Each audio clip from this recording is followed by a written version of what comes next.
All right. Can you hear me now? Can you hear me? Can you hear me now? Let me know if you can.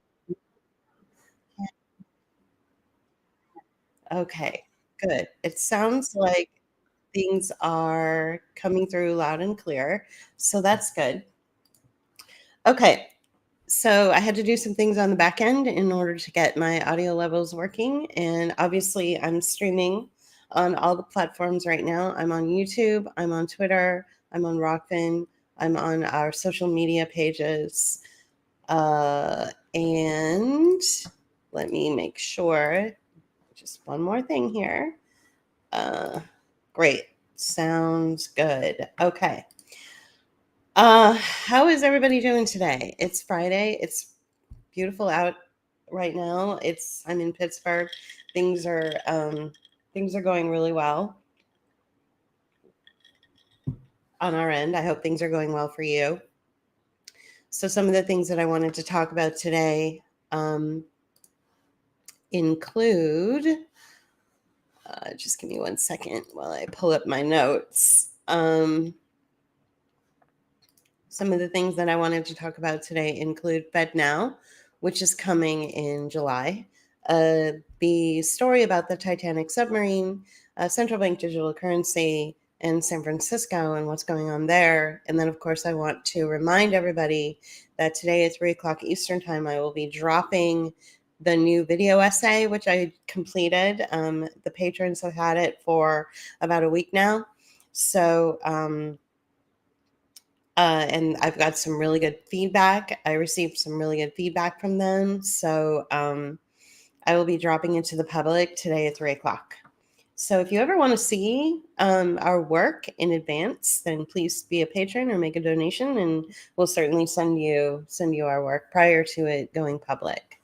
And as a reminder, if you're just joining and you've never heard of us, if maybe you're on Twitter and you've never, heard of us or what we do, we are a married couple that started Book of Hours quite a few years ago, and we both are creatives. JP has a very strong creative background. He's a UX designer.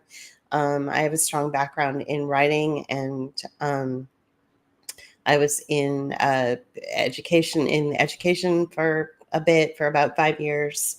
And so around the 2015-2016 election, we saw some real weird stuff going on. So we decided to start a platform, and we actually got our footing, and people became more aware of us many years later in 2020, when we dropped our video essay called Quarantyranny, which still kind of stands on its own, and it sort of describes everything that's happening to us in the age of COVID.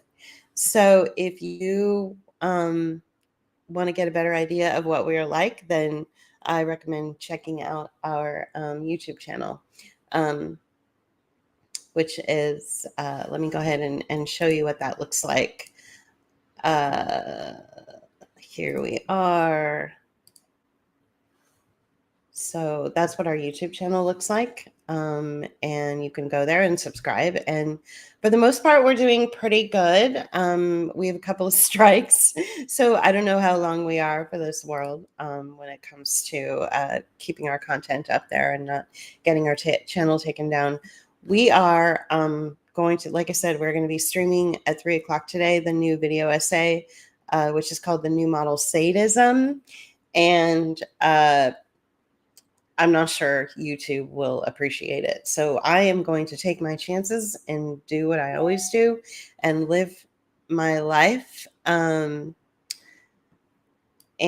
hope for the best, and hope that they don't give me a strike, or YouTube says that I'm bad. I think we're still on our strike I think we're still in the naughty corner for our backup channel, which is Book of Hours Media, which is our smaller backup channel that we have on YouTube.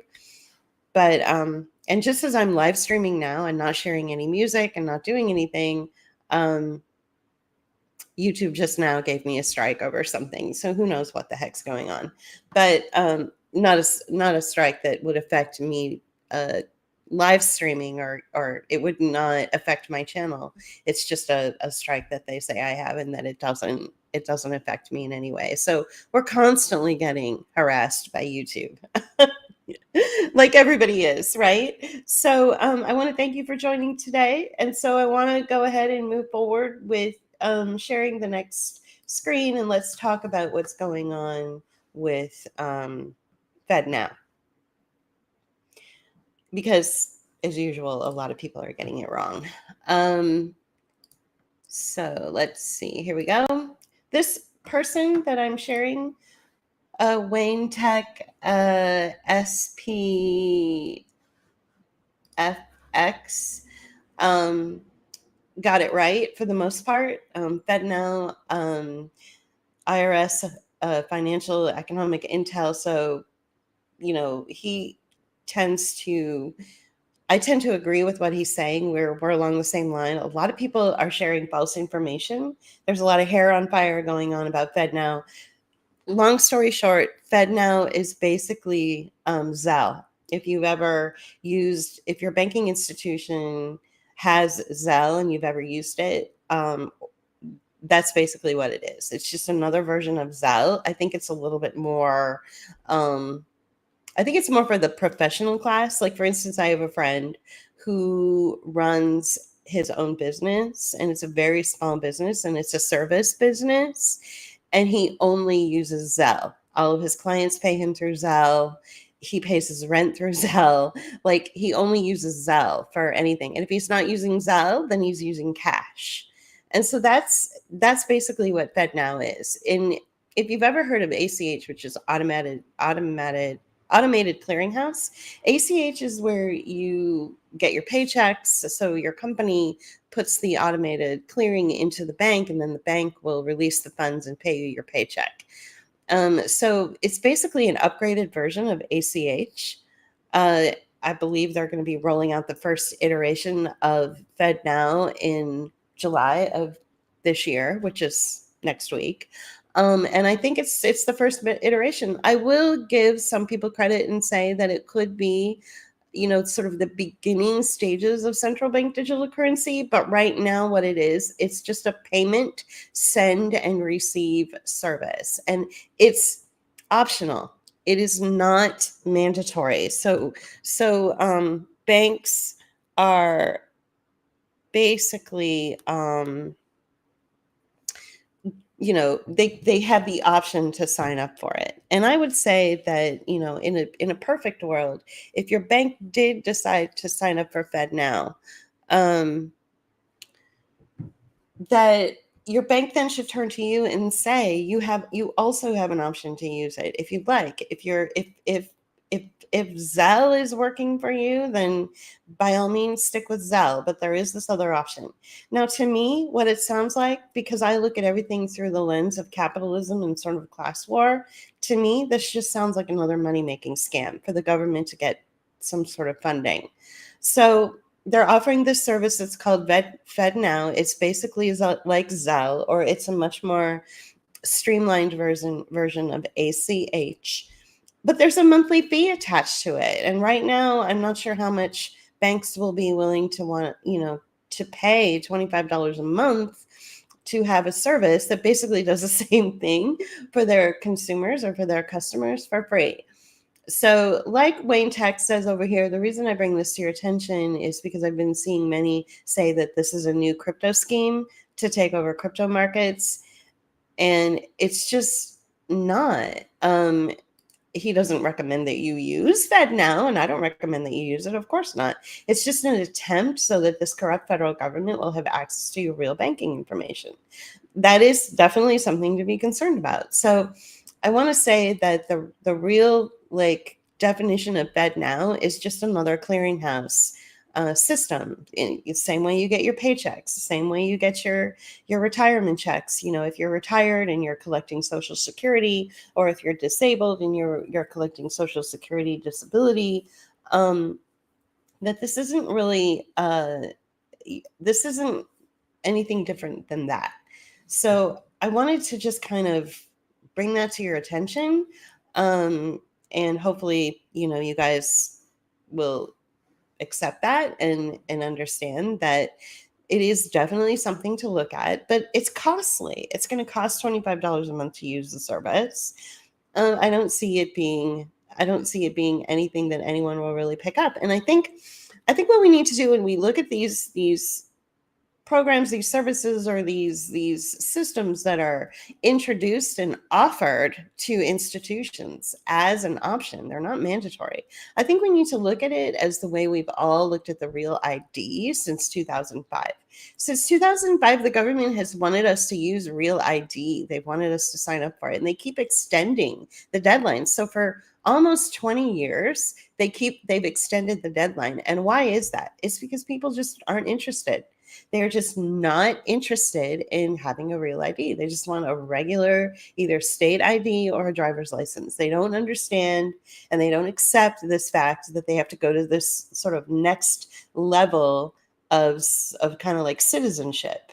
Well, I think we could use, the FEDNOW program in the same way. We could adopt the same practices. It's like, well, we already use Zelle, we already use Cash App, we already use Venmo, we already use cash, we already use our debit cards, we're already using the ACH system. If it ain't broke, don't fix it. We've been using ACH for decades. ACH is how you get your paycheck. It always says ACH debit or ACH credit on your bank statements, and you'll see, like, if you get paid like every Friday, it'll say ACH credit and then the name of the company you work for, and you get your paycheck that way. I mean, that's how it works. It's always worked that way, and it's never really been a problem. So this system, this FedNow system, there's no, secret, it's not acting as cover for digital currency, but I will say that it is yet another excuse, like Wayne Tech said here, it is another excuse for the government to have access to your information. So just don't do it. No one's forcing you. It's just an option. And, banking institutions may not even adopt it.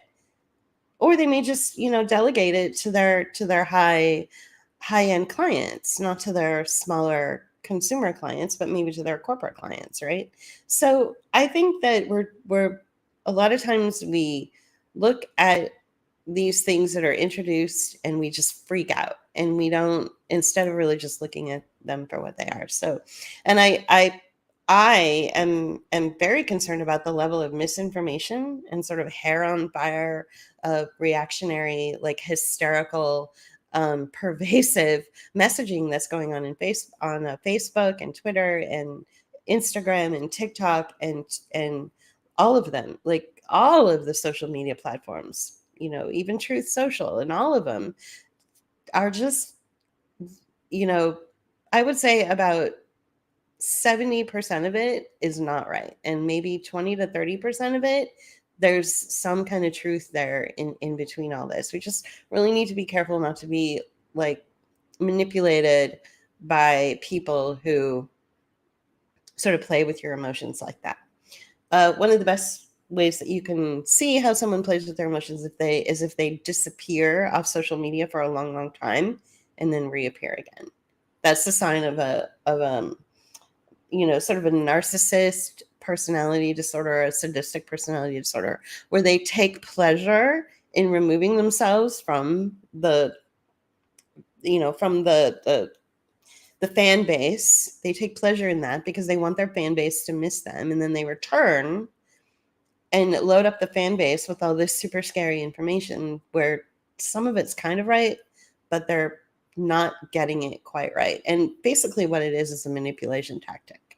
So just be cautious of people like that. So if somebody that you had been following for years and years and years suddenly disappeared and you were like, well, where'd that guy go? And then you forgot about him and now he's back. Well, you're being manipulated. So just be careful of that. So FedNow coming in July, it's an option.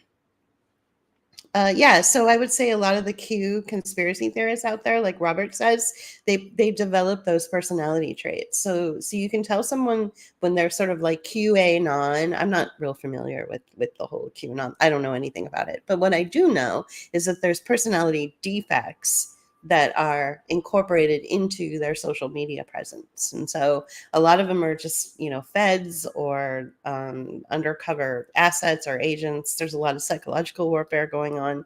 So the biggest thing that people know, I'm going to take away the screen because I feel like it's a little distracting. So the biggest way that you can know you're being manipulated by individuals is through the takeaway. The takeaway is a marketing campaign. I've been in high-end retail sales. I've had to sell, $100,000 packages, culinary school packages to people. And most of the time after I would walk through the Le Cordon Bleu kitchens and do my presentation of the entire school and spend, 90 minutes with these people going over what their options were, at the end of the discussion, I would take the brochure from their hand. It's a manipulative trick. Okay. I learned this, as a teenager, at my first retail job, when I was selling, like clothing and jewelry at a cheap clothing store, it's the after school job that we all had, to bring in a little extra money. You take the thing away from your customer. You take the thing away from the consumer. You take it away from them and say, you know what? I don't think this is right for you. You know what? I don't think this pair of yellow pants is really going to work for you. You know what? I don't think this culinary package here at the school is really going to work for you. I tell you what, this is a $100,000 package to go to the Julia Child French Culinary School. Maybe you should just go on down the street and try the $20,000 curriculum at City College. Maybe that would be better for you. And I take it away from them. The takeaway is very powerful. So if there are people on social media that are providing you with information and you've really loved the information so far, and then they disappeared and they took themselves away from you, and then suddenly they reappeared again, that's a very manipulative tactic. I used to do it in my career. So I did it for years, and I learned about it as a teenager. So I can recognize it when people are doing that. It's the same thing when you want to date someone. If you really, really like someone and you want to date them, the best thing you can do is take yourself away from them and make them want you, make them miss you, right? So it's very manipulative. And so I feel that there's a lot of social media people on here that do that. That's how they operate. And maybe they're doing it consciously. Maybe they're doing it subconsciously. They may not even be aware of it. Just a little insight there. So we talked about how FEDNOW is it's basically Zelle, but instead of it, like being free or whatever, it's $25 a month. It's basically Cash App, Zelle, Venmo, any other system where you've got a pay to service system that's installed, and your banking institution at this point can choose to adopt it or they can opt out of it, whatever they want. It's not mandatory. It's still very optional, and it's a first iteration of it. So we'll see what comes of it. But I don't think that it's cover for central bank digital currency, because I do want to talk about central bank digital currency, which I'll get into in a bit. But before I do that, I want to talk about another psychological operation that's currently happening right now. And it's regarding the Titanic submarine. The Titanic submarine, I'm going to take it into a place that you guys have never, ever heard before. Prepare to have your mind blown. So let's go ahead and take a look at this headline right here. Did I share the screen? Is it loading? Whoa. There we go. Do you guys see that? Okay, so June 22nd, the missing Titanic sub crew is killed after a catastrophic explosion. So the Titanic submarine story is what's called noise, and you need to look through the signal through the noise. In fact, that's probably what I should have titled this live stream, Signal Through Noise. Noise. This is nothing but noise. I don't believe that there's a submarine. I don't know if the billionaires or the millionaires that are on the submarine are real or not. I don't care, because the signal is what's important. And so right now, as it stands, the media would have you believe that the story, which I believe is fictional, of the Titanic sub that the story goes that it's over. The story is over because there was a catastrophic implosion, and so they've all been killed. So the end. The story, this chapter has closed, right? So that's that's my only takeaway, is that the chapter has closed. This new iteration of psychological warfare, this particular one, they put out their feelers. They said, have enough people like succumbed to the story itself? Are they only listening to the noise and not the signal? Yes, everyone's fully embracing the noise, not the signal. Excellent. We've done our part. It's time to close this chapter and scene. Okay. So, Robert, it's not a real story. This is not, I don't even want to talk about what they're saying. This is signal through noise. And I'm going to take you to places that you've never been before when it comes to this story. So let me share another screen. I'm going to take this off because this is just the noise. Okay. It's just a story. They're closing the chapter on the story by telling you that there was a catastrophic implosion.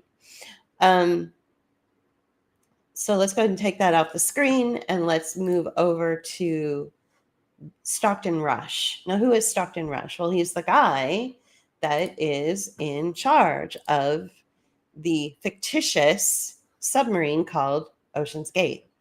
Let's go ahead and share that. Now, I want to make sure that this is muted. Basically, what this is Stockton Rush. Look at him, silver-haired, pretty kind face, pretty handsome guy, right? Basically, this is him making a statement. I cut all sorts of corners. I think regulation for safety is bullshit. I'm going to go around it. It's just getting in the way of my success and this and that and the other. But take a look at where he is. He could be anywhere. He could be in his own basement. He could be in a made-up studio. He could be an actor. Again, signal through noise. Okay, so basically, what is he telling you? Let's ignore the fact that he's like the CEO of Ocean's Gate and that he's admitting in this little video clip, which we don't know where it originates from. Let's ignore the fact that this is Stockton Rush telling you about Ocean's Gate. But let's do the noise. Let's do the signal through the noise. What is the signal? The signal is that this man is a CEO of a company, and the CEO of the company said, I am going to not follow regulatory practices. I am not going to follow standard operating procedure. I am going to break the rules and go rogue and do my own thing. Outrageous. Okay. Everyone's outraged because people died, right? That's the problem here, is that people died because he cut corners, right? Let's move on. Let's go to the next. This is escalated. Okay. This is escalated. Check this out. Okay. I'm going to get rid of that. Now we're going to share the next one. And I want you to take a look at this tweet. Let me find it. Hang on one sec. Here it is. Boom. You see that? There he is again. Look at what this guy says. Look at what this guy says about him. Can you read that?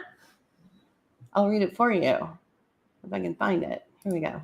If there is one person who deserved their fate, it's Stockton Rush, the CEO of OceanGate, who died in the submarine because he refused to get certified by any governing body, and he fired employees who refused to greenlight his future tomb. Oh my goodness. Such strong language. Oh dear. What's the signal and what's the noise? Exactly, Frida. Thank you. Thank you so much. It is the signals for companies like Pfizer. Exactly. Exactly. Look at the way he looks. Who does he remind you of? You have to listen to the signal through the noise. Right now, people are outraged that a CEO, somebody who's in charge of something and holds a lot of power, they're outraged because they admitted to cutting corners, and as a result of cutting corners, people died. This is a psychological campaign to do something called transference. Okay, let's go to the next Let's go to the next thing. I want you to take a good long look at his face. I want you to think person in charge, silver hair, cutting corners, people died. I want you to ignore the fact that it's, some fake story about a bunch of millionaires or billionaires and submarines and all that stuff. Just ignore that. Take what your signal is, what the signal is what you need to pay attention to. Man in charge of a thing, cut corners, broke the law, defied regulatory bodies and regulatory practices, and as a result, people died. Okay? So who else did something like that?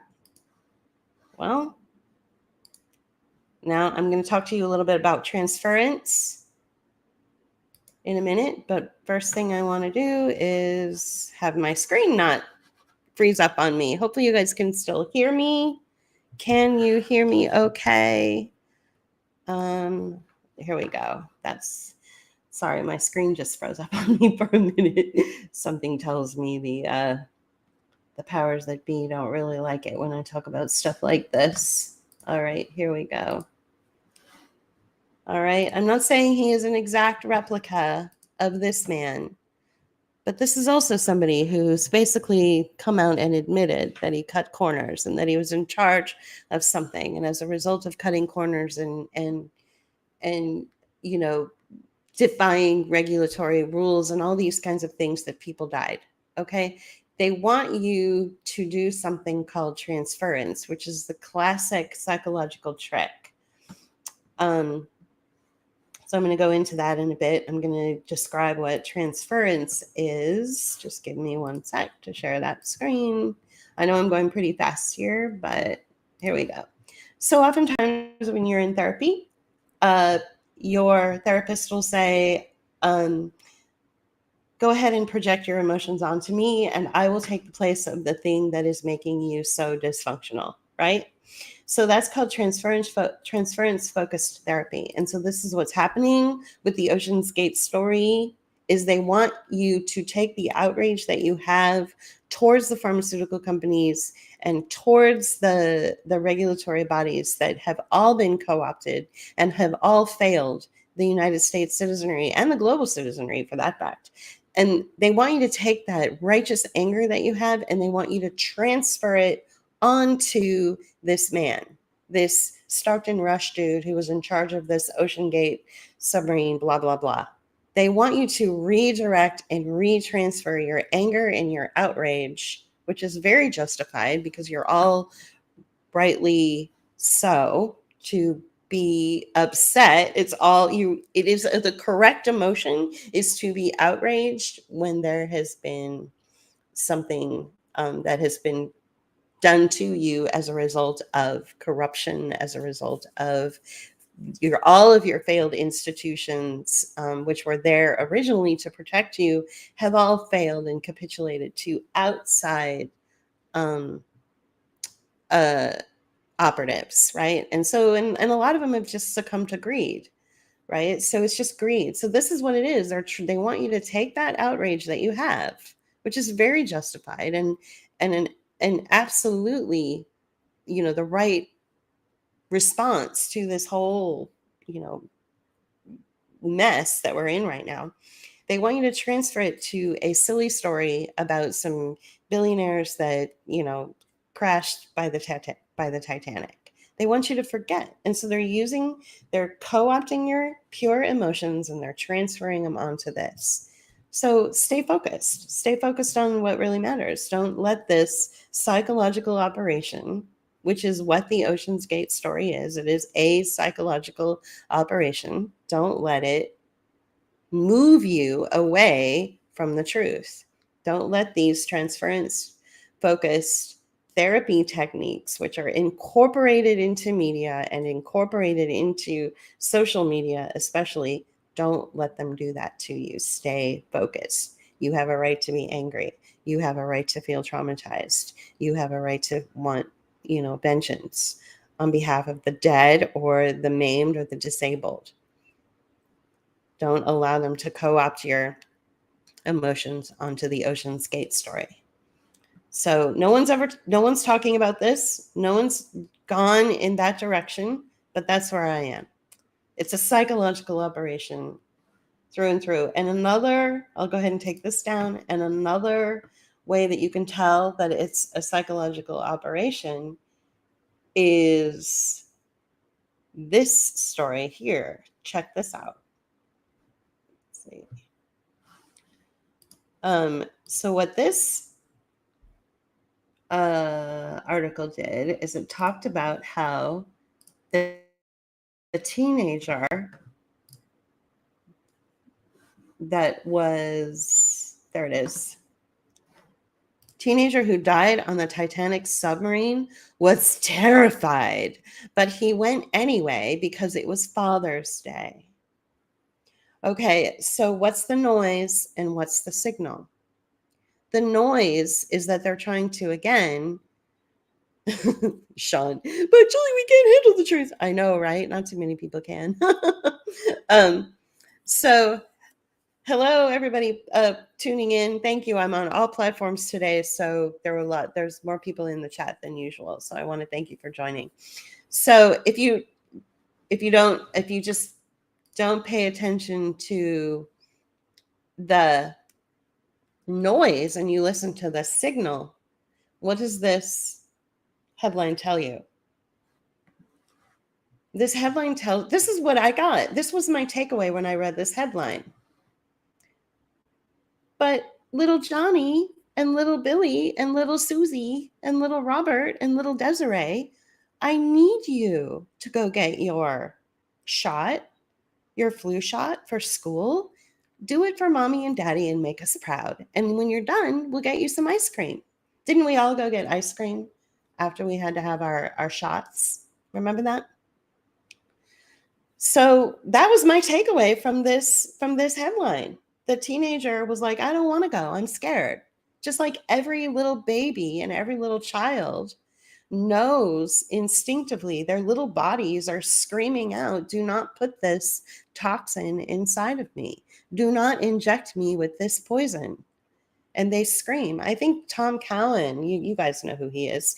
He told a story once where when he was a little boy, like maybe 6 years old or something, and it was time for him to go get his shots or whatever, he was running around the doctor's office. He was hiding under desks. He was hiding under chairs. He I don't know. I think he even said he was like throwing things at the doctor. He just knew instinctively. He didn't know why, because he was only a little child, but he knew instinctively that putting a needle in him and injecting him with a toxin was not good. So this kid, so the story is the noise. The story is the noise. So the teenager on the Titanic sub, he was terrified. No. You want to listen to the signal. So they're telling you what you already know. Children know when it's wrong to be injected with something that could potentially harm them or even kill them or change them forever in some way. So that's, again, signal through the noise. And then, of course, I, in my cryptic way on Twitter, I said the same thing. Oh my God, the hypocrisy. So when I retweeted this person, just because I retweet something doesn't mean I agree with them, by the way. The child, he should have said, no, this is a sign for everyone who doesn't want to do something. Make sure to listen to your gut feeling. Boom, right there. That's your signal. That's your signal. And she's talking about, or this person is taught, or he or they or whatever, they're talking about the Titanic submarine story. But again, my takeaway was, don't do something that you don't feel like doing, and listen to your gut, listen to your instinct.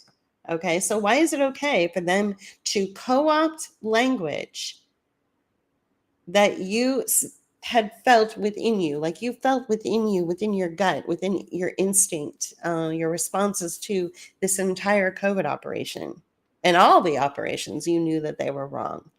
And your instincts were firing off signals to your brain and your body to seek shelter, to get away, to run away from the bad guys. They're taking that instinct and they're pulling it out of you and they're applying it to the Ocean's Gate story. Again, this is transference. Okay? So let's not get caught up in that. Let's just stay focused. Thank you, Desiree. I appreciate you saying that. So I believe that the entire story about the Ocean's Gate victims and the Ocean Gate itself, I believe it is a metaphor, and I believe it is co-optation and something that psychologists use called transference. Okay, that's what I believe it is.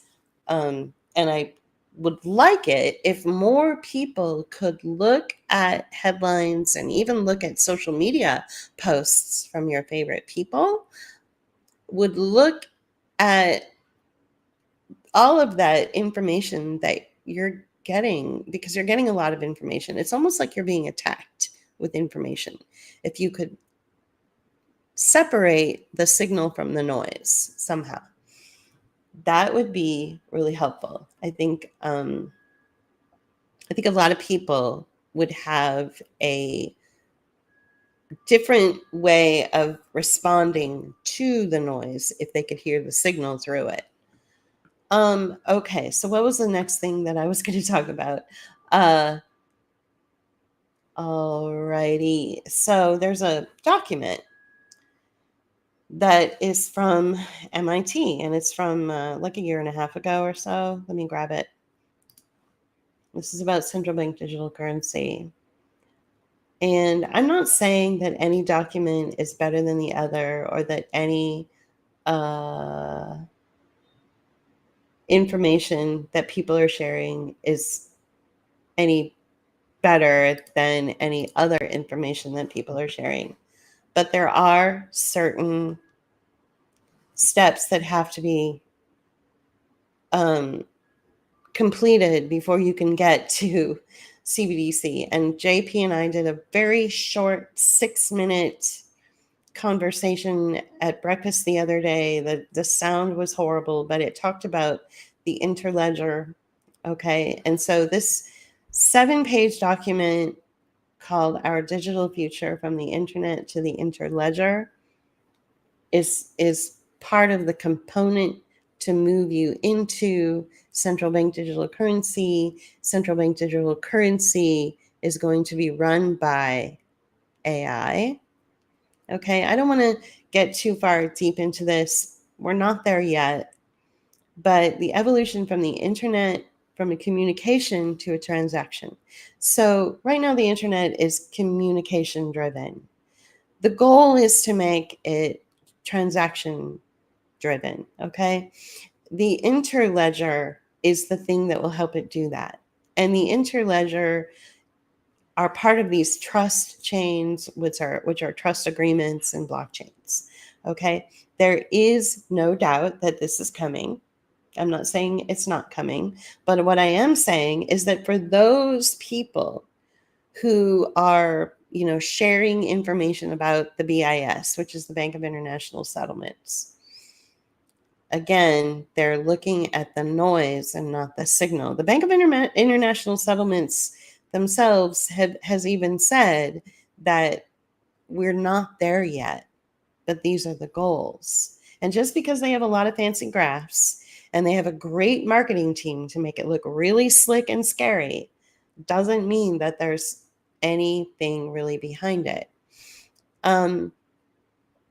They're dealing with, security and efficiency and the deployment of trust chain platforms. So let's just kind of casually go through this 7-page document. So the main force driving the deployment of interledger technology, which is the language that you should be using before you just jump to central bank digital currency. So perhaps the main force driving the deployment of interledger technology is the need to repair the world's tattered finances. So coupled with the emergence of China as a major international power. current levels of public debt are at levels not seen since World War II, and simultaneously national economies are in disarray. So the driving force in order to move this forward is these economies need to be cleaned up. And you're going to get a lot of people from a lot of different angles that are going to try a lot of different grift, okay, to make you think that the economies are cleaned up enough, or that this is a way to clean up the economy. Game changing and accelerating development has been that of the national digital currency in a CBDC. So China released their digital currency, and Singapore piloted multi-digital CBDC capabilities, and small states such as Bermuda have released CBDC for social support and financial inclusion purposes, and MIT helped with the design of that. Okay, so a community of over 40 central banks and international orgs, academic researchers, and financial institutions have begun to create frameworks to help CBDC evaluate, design, and potentially deploy it to the market. So China, Southeast Asia, and soon in the EU provides greater efficiency, effectiveness, and inclusion at a global scale. So what are the challenges? So digitization of everything means that society faces these set of challenges and opportunities. Challenges are perhaps most apparent in new transaction platforms because they bring together all types of transactions and they touch every aspect of society. So the first thing that you need to do to move forward into this new age is you need people to start rethinking about their internet footprint and start thinking of it as transactional as opposed to social, or as opposed to a way to communicate. And you're already there. If you're a person and you post on your social media page, you are providing a service. And those who comment and those who share it and those who respond to it are paying you for that service. It is transactional. You think that it's social, and you think that it's from the heart, and you think it's emotional, but it's transactional. That's why so many people are not on social media, because they do not want their emotions and their pure thoughts and words co-opted into a transactional framework that would diminish who they are. So they don't have Facebook pages, they don't have Twitter pages, they maybe have a website where they hold their poetry. Okay. And that's it for their social media presence, or that's it for their digital footprint, right?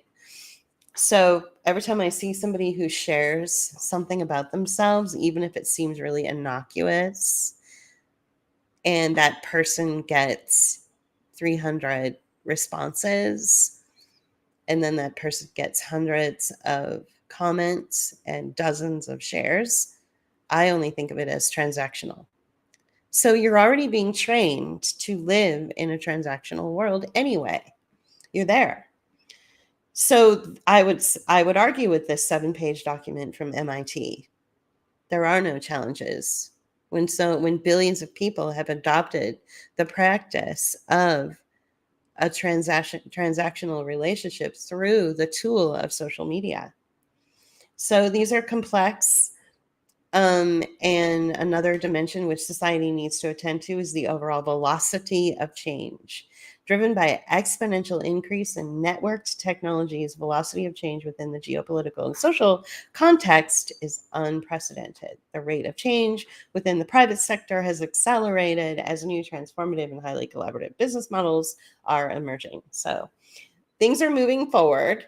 If you're not in the corporate sector and you're not paying attention, then you will be given all sorts of garbage to make you super afraid of something that hasn't even happened yet. But if you're in the corporate sector and you see how slow and sputtering it is to get to these new systems, you wouldn't be as afraid.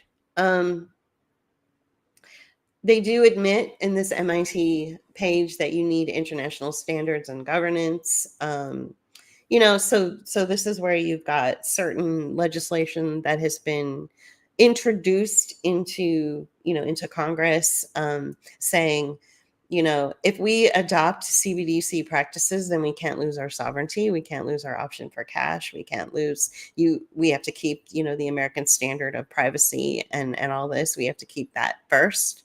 Like if there is going to be a CBDC, then you have to go through these gates of privacy, options for cash, da da da da da. You've got to go through my legislation first to get there, right? So again, so security and privacy. So that brings, they bring that up. So I just wanted to say that when people go into the conversation about CBDCs, most of the noise that I'm hearing from certain influencers is that they're going from 0 to 60 in like one post or in one tweet or in one announcement. And there are years of fine tuning and steps and things that need to be done in order to get to that place.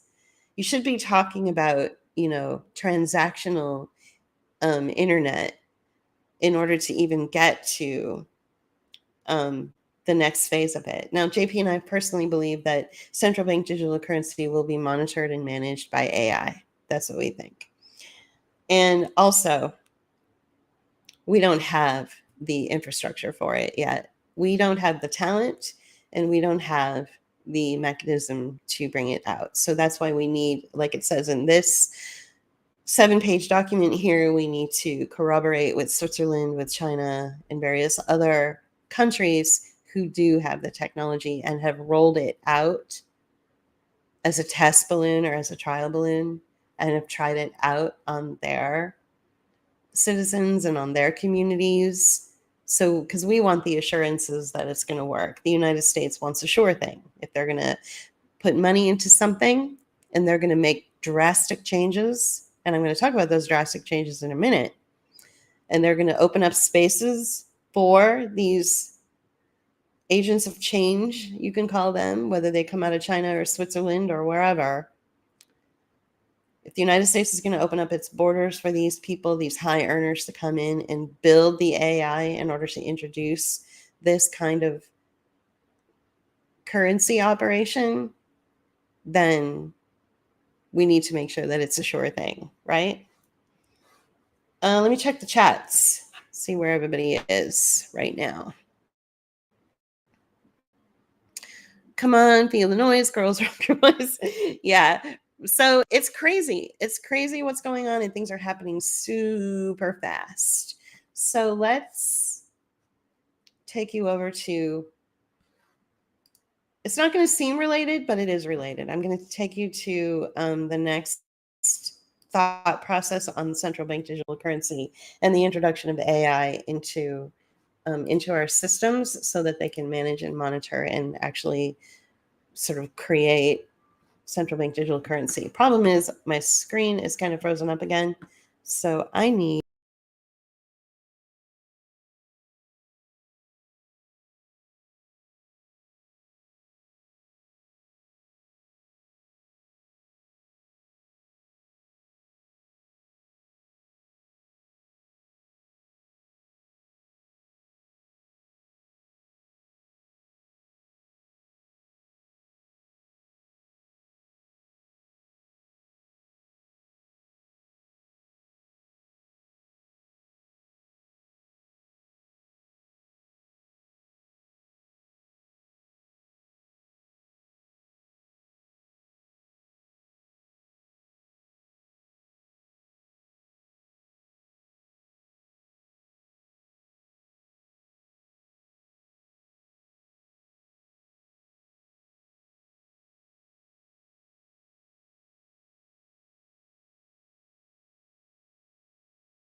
some of these. All right, can you hear me? We should definitely be paying attention to some of these stories, and we should definitely be paying attention to what's happening in San Francisco. I think it's a good indicator. San Francisco is the indicator. There's a lot of noise out there. San Francisco is the signal. It's telling you what's happening. So the last thing I want to talk about is what's going on today at 3. So Desiree, can you tell me how long you guys couldn't hear me? How long was it that you guys couldn't hear me? Because I could hear myself. So was it like 5 minutes? Because I noticed a lot of people just dropped off all of a sudden, and I guess it's because they couldn't hear me. What was the last thing I said as I was streaming? If you guys could tell me the last thing you remember me talking about before you couldn't hear me. Oh, 14 minutes of no sound. Wow. Oh, well, then somebody else said it was 5 minutes. And then someone else says it was 7. Okay. That's really interesting. Okay. Well, to recap everything I said that you guys may have missed is that, okay, so somewhere between 5 and 14 minutes, it looks like. So the well, that's really sad. I wish I would have known that you guys couldn't hear me. I guess I wasn't paying attention to the chat. I'm sorry about that. So the thing that you want to look at is you want to look at San Francisco. It's emptying itself out. It's basically a fire sale, okay? And in order to build out the necessary interledgers and okay, thank you for mentioning that the last thing that you heard was the MIT okay. All right, so in order to build out the interledgers, in order to build out the AI, you have to clear out the space. In order to do that, you have to open up your space to people who are already doing that and are successful at it, and those are people in other countries. So I think that what's happening in San Francisco is that they're clearing out the downtown area. They're shutting everything down in order to move the country into this ultimately CBDC. If you're going from 0 to 60 and you're not paying attention to what's happening right in front of you in your neighborhoods or in your cities or in your counties, then you're sort of being led in the wrong direction. If you're listening to people who are going that way, you need to have certain things in place before you can get all the way to CBDC. That's all I'm saying. So, right. Okay. Yeah, that's unfortunate. There were about 14 minutes of me where you just didn't hear me. That's unfortunate. But not surprising. So to recap, and I'm not going to share any screens on this. You're just going to have to listen.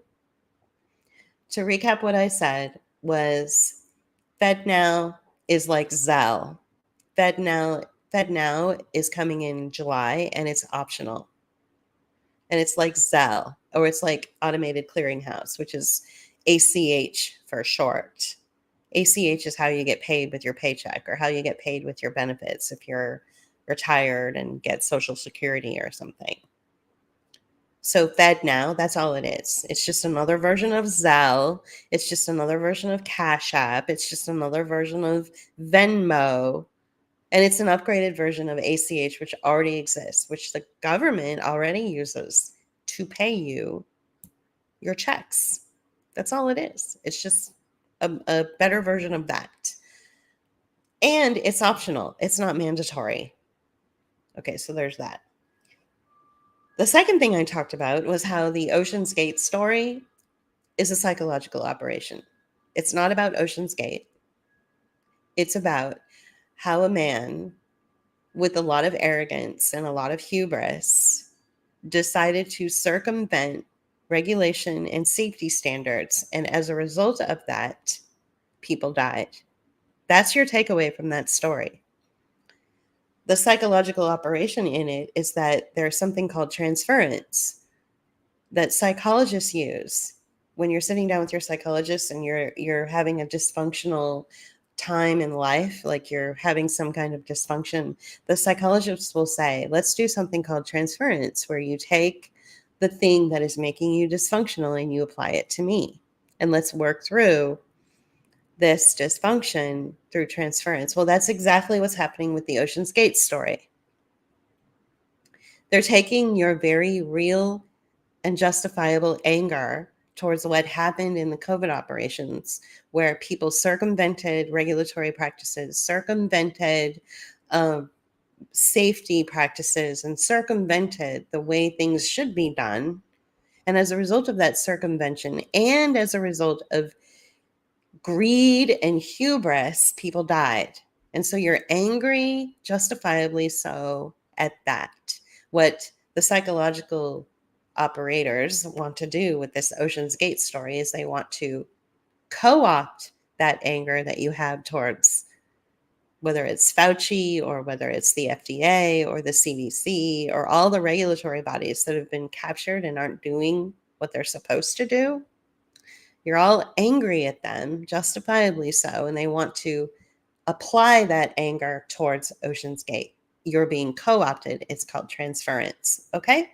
So that's the second thing I talked about. And then the third thing I talked about was the 7-page document from MIT, which is a much better indicator about what is needed for central bank digital currency rollout. That's the third thing I talked about, and how we believe on this platform that it's going to be AI that's going to monitor and make the things that are needed for central bank digital currency. And what do you need for central bank digital currency? You need blockchain, which we don't have the capacity for blockchain yet in this country, but other countries do, like China, like Switzerland. Okay. So also, we have to reframe the way we think of like social media. Social media is an experiment on transactional relationships. When you're on social media, you think that you're communicating and you think that you are sharing something wonderful or sharing something tragic in order to find the support you need from others, when really what it is a transaction. So social media was created to introduce the idea of a transactional system as opposed to a communicative system. And this can kind of lead into First Amendment issues as well. Everything's a transaction now. If you're on social media and you share something positive or tragic about your life, it can only work if there's a transaction involved. It can only work if you get a like or a share or a comment. So you have been trained to value your emotions through transaction. And so you also need to retrain the way people think about their human interaction with each other in order to introduce CBDC as well. You have to make it transactional. You have to have interledgers. You have to have blockchain. You have to have AI. There's a lot of different tools, a lot of different talent pools that you need to pull from in order to make this happen. Those people who are sharing, oh my God, CBDC, and they got you all scared and upset, they're going from 0 to 60 without actually looking at what needs to be done. And it's because they're not in the corporate sector. And it's because they don't see the way things work. And they're not in the field. And we are. So I talked about CBDCs in that aspect. I also talked about it that in order for it to roll out, you need to clear everything else out. You have to break everything down for that reset. How many people over the last couple of years, especially in 2020 and 2021, were going on and on and on about the term the Great Reset, but they did not understand what it really means. In order to reset something, you have to break everything down in order to put in that reset of the thing.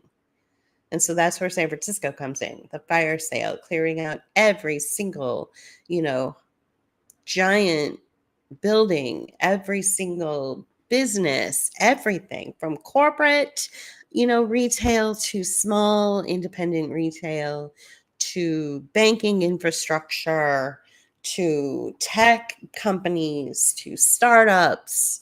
Everything in San Francisco has to go away so that they can incorporate new structures and new systems. And I do believe that they're opening up the city for privatizing it so that people with, billionaires or multi-billionaires can just buy these beautiful buildings and turn them into private clubs or private things. There is that. Then there's also, a whole real estate scam going on where they're just going to empty everything out and they're going to just lower the cost of everything so that corporations can come in and scoop it up and then raise the rents. And maybe they'll try to rebuild it this way, but it'll be much more expensive. And then the third part of it is that they're going to open up borders to China and to Switzerland and various other technology companies that are not in the United States that have shown success with their programmers and with and instituting CBDCs in their regions. And so they're going to open up real estate for those people to come in. I don't think it's just one thing. I think it's all of it. And in order to get that great reset and move into CBDC, you've got to break everything. And so I showed you my 4-minute video of that was a music video set to the tune of a band that did a remake of the Blue Oyster Cult song. Okay. So there is that. So I've gone through everything. So the very last thing that I want to share with you is what's happening in 2.5 hours. Please stay tuned. I might get a strike for this. I might even get taken down off of YouTube. Now, here's where I need you guys to tell me if you can hear me or not, because it seemed as though when I was doing screen shares is when you guys couldn't hear me. I'm going to show you a screenshot of the new model video essay that I just completed. The patrons have had it for a week. I'm going to share it. And I want you guys to come back here in 2.5 hours and take a look at it. It's called the New Model Sadism. So let me find it. Can you guys still hear me? I'm sharing the screen. Can you hear me? Please tell me you can hear me. Can you hear me? Let me know if you can hear me. But this is what it looks like. This is what the patrons have seen so far on our Rumble channel. It's privatized. It's only for patrons right now. Yes, you can hear me. That's great. Thank you. So tune in at 3:00 Eastern time. That's in 2.5 hours from now. And this will be streaming on all of the channels. I'm so sad and sorry that for 15 minutes it was dead silence in this broadcast, but the last 5 or 10 minutes or so, I recapped everything. So if you even want to just scroll, if you're listening to this on the replay, if you want to just scroll all the way to the end of this broadcast and listen to like the last 15 minutes, I recapped everything really succinctly and really nicely. Please tune in today at 3 p.m. Eastern Daylight Time. That's 12 o'clock Pacific Time. That's 2 o'clock Central Time. And I don't know what it is in other countries. Sorry. But tune in for that. And it's going to be on all the channels. I think we're still on our strike on our YouTube backup channel, but it should be on the main channel unless YouTube cuts the stream and takes us down and eliminates our channel, which they could very well do, because this video essay, it ain't pretty. And there is all sorts of,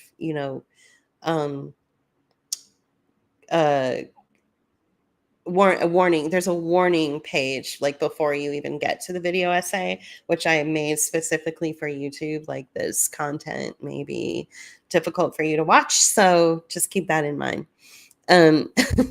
Well, Robert, maybe you can record Judge Judy while this is streaming.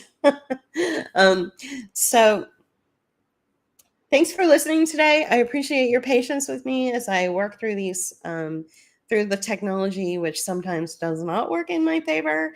I really appreciate that you guys stuck with it for this long. That means a lot to me.